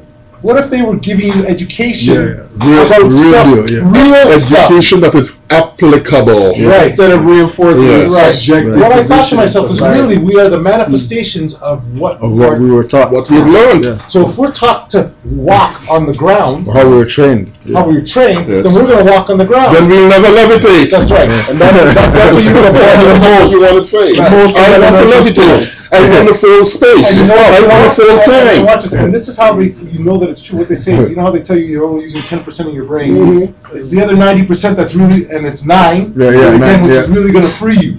Right, but they've got you trapped in that 10%. But the thing is, it's like going back to we come from the source. Like the Quran says, we come from Allah, we go back to Allah. No doubt. And it also confirms that we all come into this world on the right path. We're innocent. It's our parents and society that distorts the conditioning and that's the prejudices ingrained in the conditioned responses that becomes our culture. A manifestation of this. That is manifestation of this is me as a child. Sorry, can I ask you to say that last? You said the prejudices that become our manifested culture determines our behaviors all the time. That's why if you take a brother from the Americas and you drop him in the Caribbean, he looks the same, but his nuances are different. Yes. His fears and his apprehensions are different. His sense of generosity and fraternity is different. Because he's been living in a very paranoid type culture. So he has assumed the elements of that culture. When you put him in a different one, if even it is liberated, it takes him a very long time to put down his conditioned response. And this is into my point.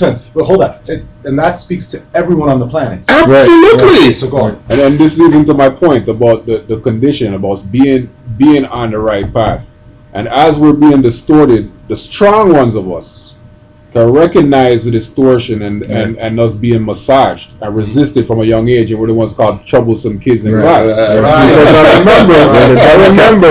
I remember in elementary school when the section we all went through, but it's a standard curriculum, where they're teaching me that my people, I am a slave. It was at this time that we freed you. You understand? And that goes on to the furthest. This is what nature regulated you to, and we unnaturally superior to took you out of that. So you should be. Not only that. No, hold on. Let's stay on the same line here. Not only is that having an effect on me, bringing me down, but Johnny Caucasian here is reading this. Yo, look at nigga boy. He's getting a boost. Yo, look at nigga boy. Yo, let me run this, and you only here because me run this, and me let you be here. You understand? And the cycle keeps going on from there. You understand? Where it goes into their hiring practices, they're giving them apartments and stuff like that. I just want to interrupt you. So before you do, the point is about us being on the right path, and it would come in here, and it's still in us. To the point that even when it's trying to be taken out of us, without any pre-coaching, it's naturally in there saying, hold on, because I'm sitting here in school saying, no, this ain't right. Your psychic conditioning this is what not you're right, to. and I'm not, and where this is coming from is from a not right place. And all of this stuff in here must not be all right. That's right. But I had enough sense to realize that, if I play along to a certain extent to dodge the radar. Of course. But the over is all it is. You understand? I don't understand or overstand what's going on. You understand? Straight. But the next part of what I realized was the religion, which is bringing us, which should be our saving grace. They bastardized and changed all of that. So when you finally go back to the part where you could hopefully find some solace, you're lost. That's why we research and get to where we are now, right? Because it's all the Christianity stuff. You can't navigate your way. That's right. Because even when you get to what they say is your saving grace, is really the thing that's got you most lost. Got you get the biggest change. It's a negative labyrinth. It's a labyrinth of negative. No, you see what they do? They send you to the education, right? They send you to the education. You realize you're fucked, right, till the end, and then when you get out, you say, "Let me find God." God ain't even there. When you go out there. You know what I would like to share with us as we on the subject of education, and hear me please, brother.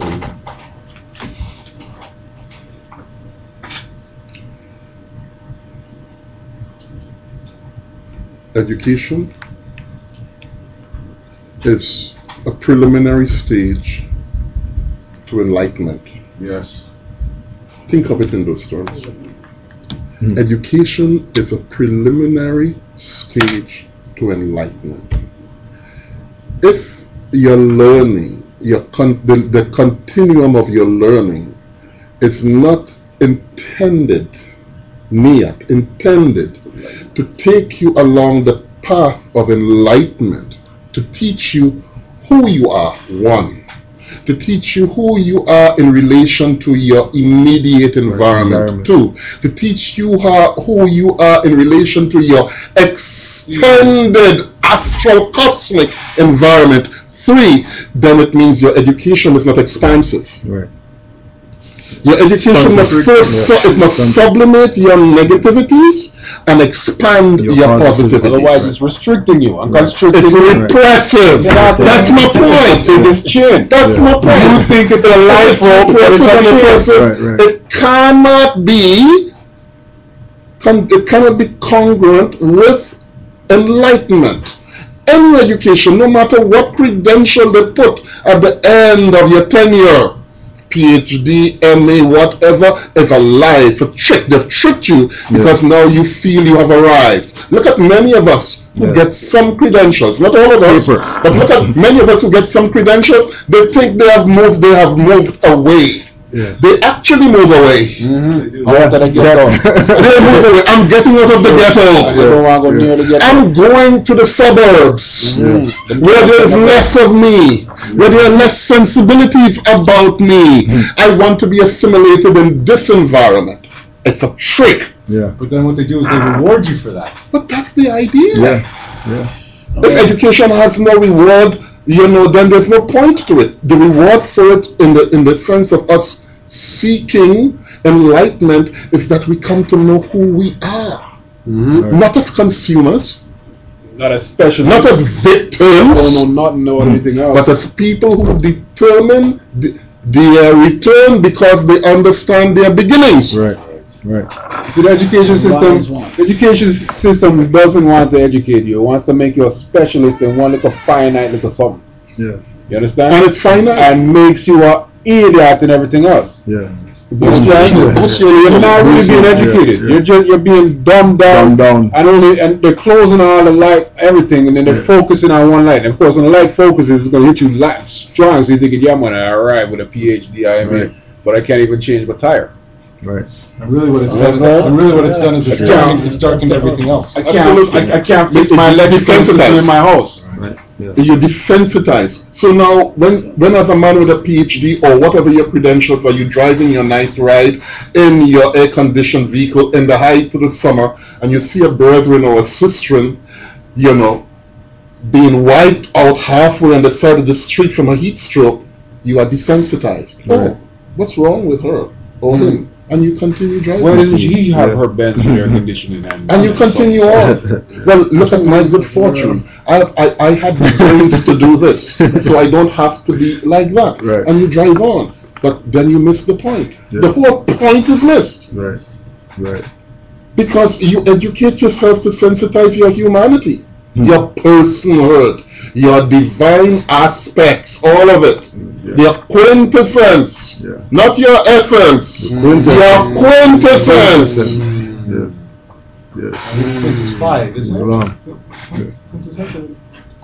All of your major senses expanded, not in the first contingency, but in the cosmic astral planes. It's like your nervous system. All of these nerves are connected integrally with everything that is. Yeah. Otherwise, we're not working. We're not. All the faculties are not awakened. So you can't see the suffering. You can't connect to it. You're disabled. And that's what they've done. That's where the repression. That's at least at that level. At least you are being repressive. Right. At that level, at the very least, you are being repressive because you're not seeing to the basic and fundamental needs of one who feels, sees, thinks, and reacts like you do, and you have the means for it. Right. Yeah. All the people who are not paying their dues, whatever. Mm-hmm. Right. The highest form of it is to take arms and to say to the oppressor, no, I will not allow you. A man like me, Hussein, a man like me cannot pledge allegiance to a man like you. Right. I cannot do it. Straight. He says, oh swords, come and cut me asunder. A man like me cannot. Yeah, Hussein. Yeah, Hussein. Cannot. He says, I cannot.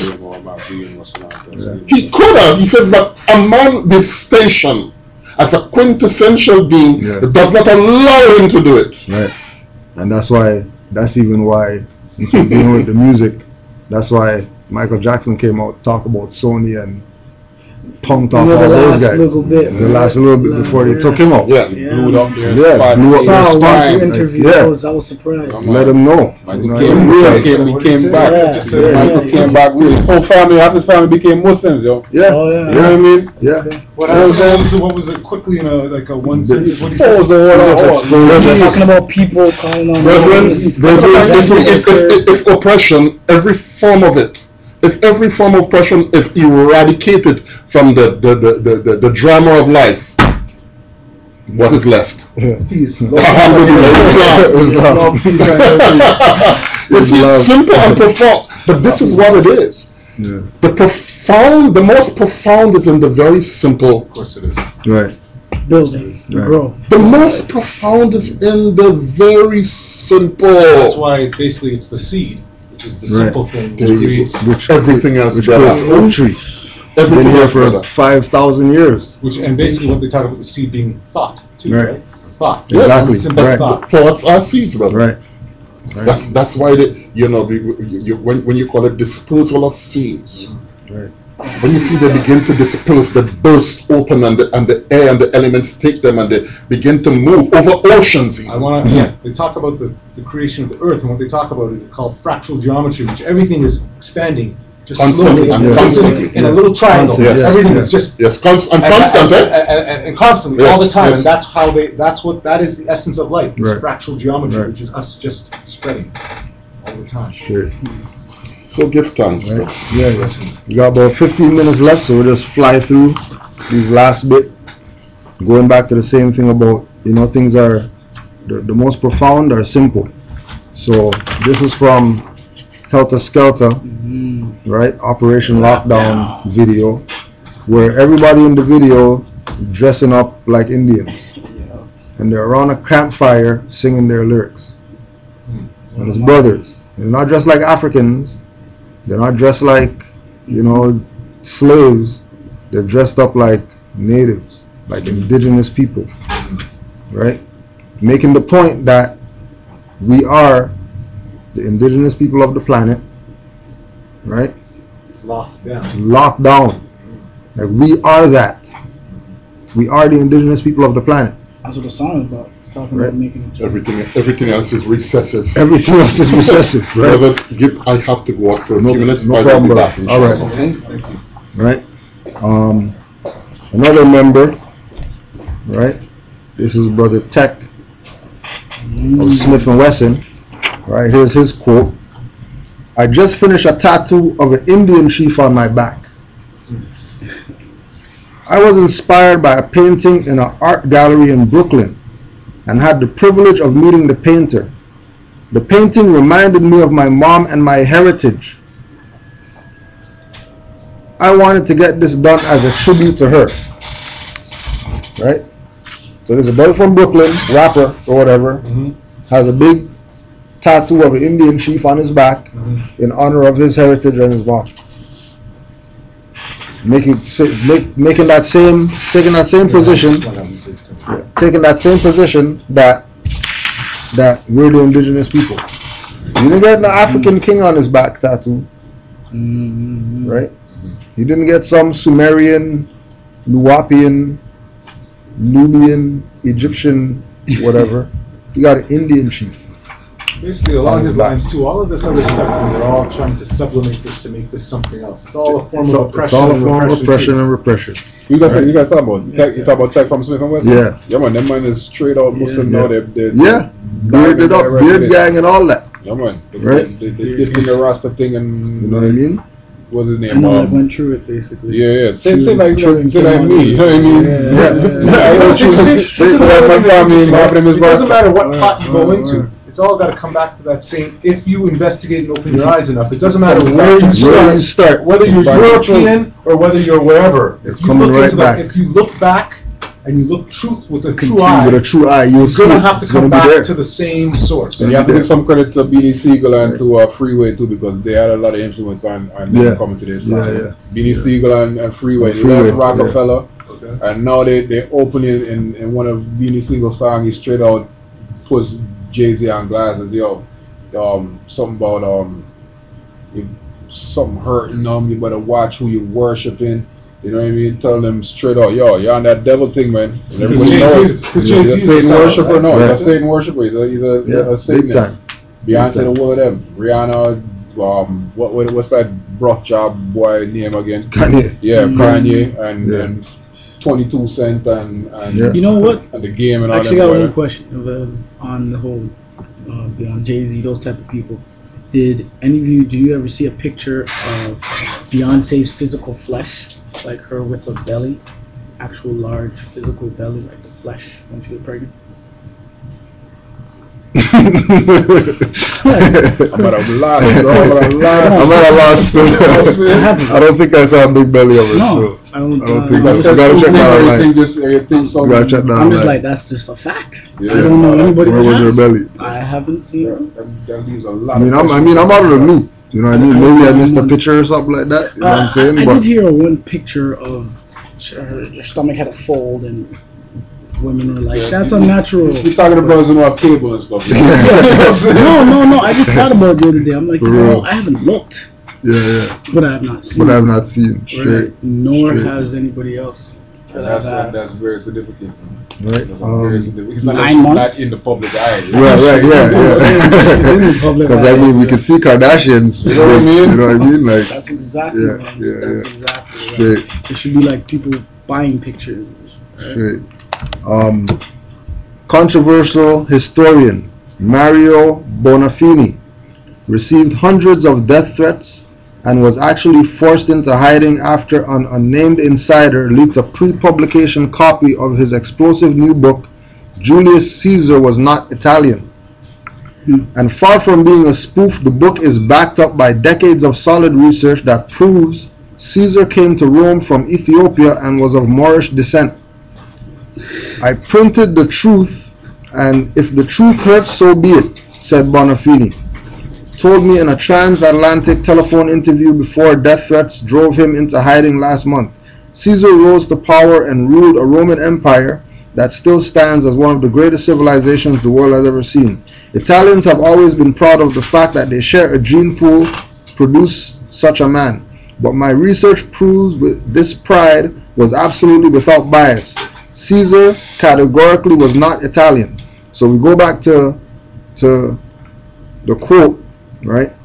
Solid research proves Caesar came to Rome from Ethiopia and was of Moorish descent. And this is Big Daddy Kane wrote this book? No, that's controversial historian Mario Bonafini. Oh, okay, because but that's why, that's why we're showing the Long Live the Kane right now, right? We didn't sit down as Caesar to prove that they're telling us about Moors, and then the cameos of Fez. No doubt.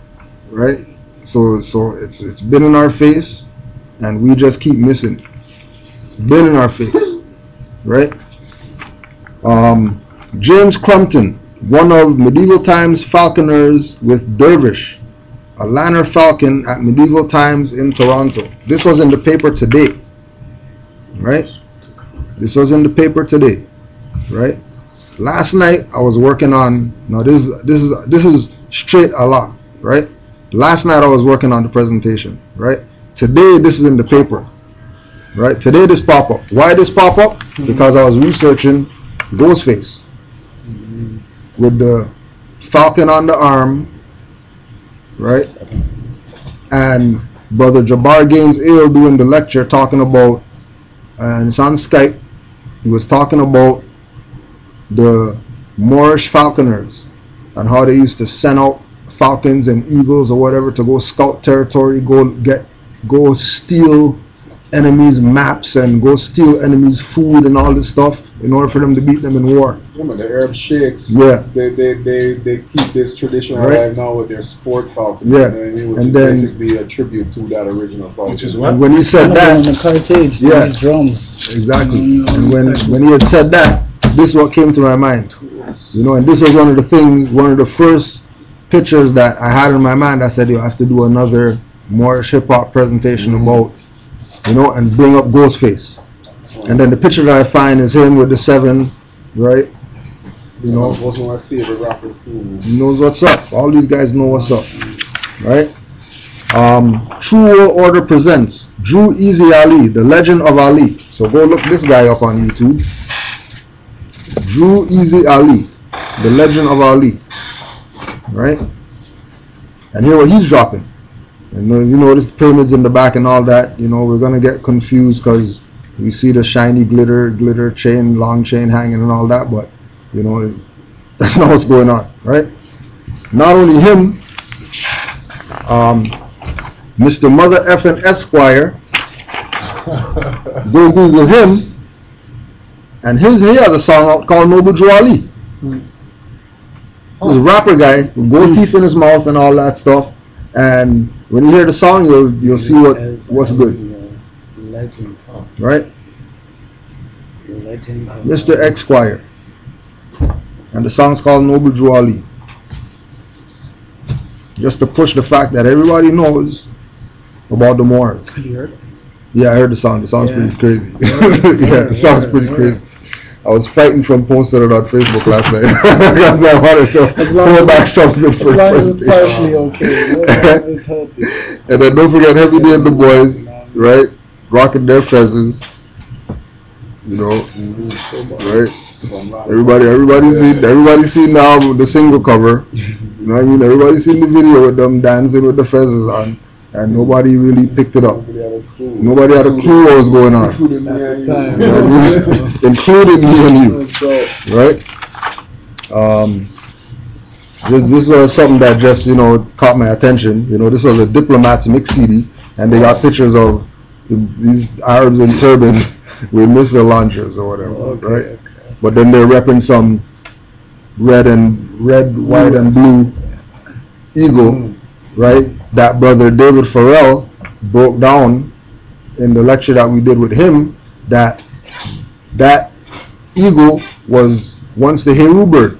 I was gonna say, it can be so similar. Yeah, you and know what I so mean? different at the It same was the time. Heru bird at one time. And that was the symbol of the Hebrews? That was the symbol that Diplomats was using. That eagle. That eagle, yeah, Yeah, it was but the Heru. The Heru bird was what? The Heru bird was this. That come from Egypt. Yeah. Just showing that they knew what was up. Mm-hmm. You know what I mean? There might be some, you know, pink pants wearing Look at guys. that other bird. I think that's almost the representation of the phoenix, isn't it? Right, yeah, exactly. Phoenix, which is Right, that rebirth. you were talking about, the rebirth and all You were that. talking- Yeah. And then of course the eagle, which is the Which is maybe the- which is form maybe- of government of the Romans Right. passed to, you know, from the Egyptians, the Romans, which is the 2 wings, right wing, left wing. Then Right. the Yeah, from- yeah. No, but if you think about it, that eagle might be the manifestation of the phoenix in the physical form. Right. The phoenix being the spiritual, Right. and the Probably eagle, and resurrected from the ashes. the eagle Exactly. being the physical, right? Right. Can't forget, we got to bring up the Corsica Moor, Tupac Shakur, right? Always with his bandana, right? Repping the Corsica in our face. And we don't pick up on it. Same thing with Nas, same thing with Prodigy, same thing with Jules Santana from Dipset, right? All these guys rocking the bandana, repping the Corsica, right? Gotta get some power up in there and ask our question, how come this pimp drug dealer is wearing a African pendant on his neck? Was he really pimping, or was he trying to send a subliminal to those who have eyes to see and ears to hear? Because I'm Your Pusher wasn't even about drugs. Right? I feel was deeper than most people. Enough people think, yeah. Way people Right? gonna see what he's doing. And we showed you first part of the Moorish lecture with Noriega putting up the 5 and the 2 like the Moors and the credit inserts of the CNN album. And then in his own album now, his solo album comes out with the Super Thug video when these guys are running across the deserts in prison uniforms or whatever. They bump into this Arab in the Sahara Desert in a tent, and then they switch up into Moorish garb, and then for the rest of the video they're in Moorish garb rhyming. Right? Just making that point. Right? And lastly, to close out, the black and white checkered floor representing the floor of King Solomon's temple leads to 1, 2, and 3 steps representing various degree levels.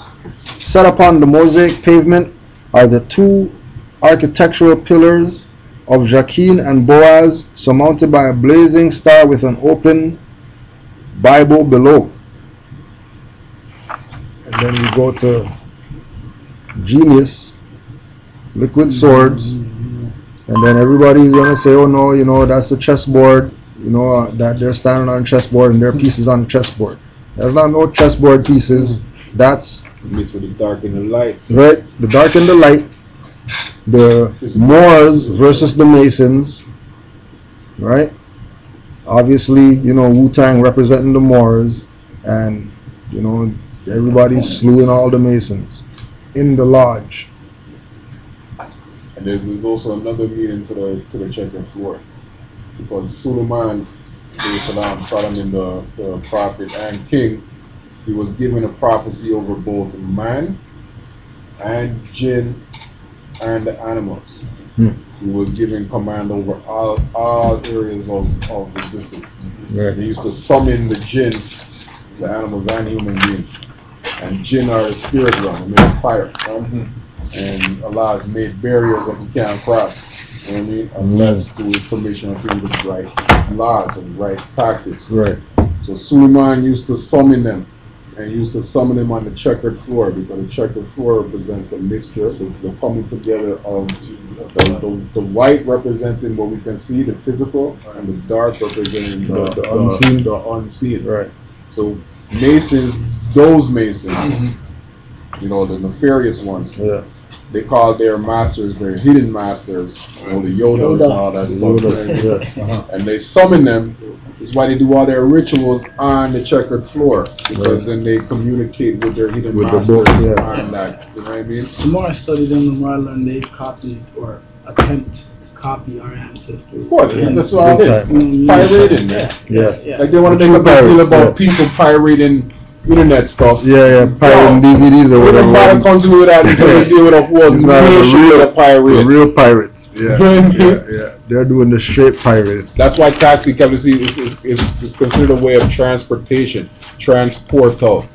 You know what I mean? Trans to a different pole of black and white. That's why taxis in New York always had that checkered thing around it. You know, it's the means of transportation. You know what I mean? Yeah. Esoteric symbology. Exactly. Straight.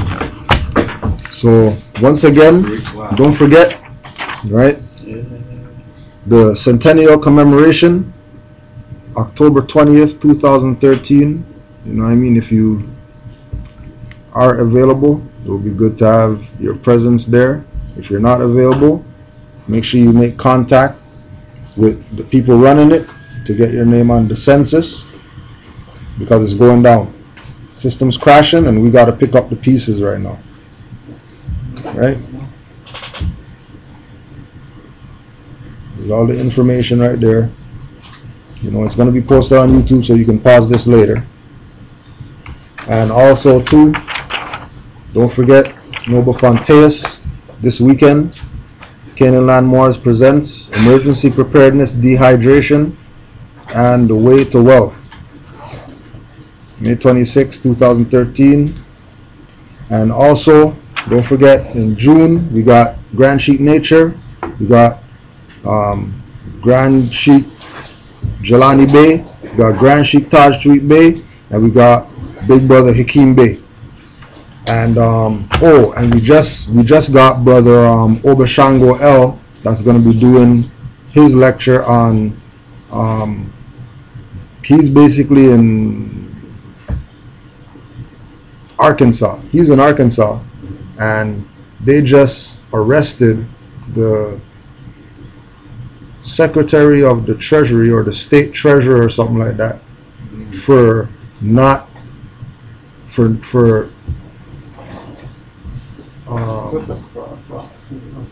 no, I don't even know what the name is. He's going to be talking about why they arrested the state treasurer, because he sent them writs, right? He sent them bonds or whatever, and then they went against the bonds and they were trying to cash bonds and all this type of stuff. That they sent the treasurer writs?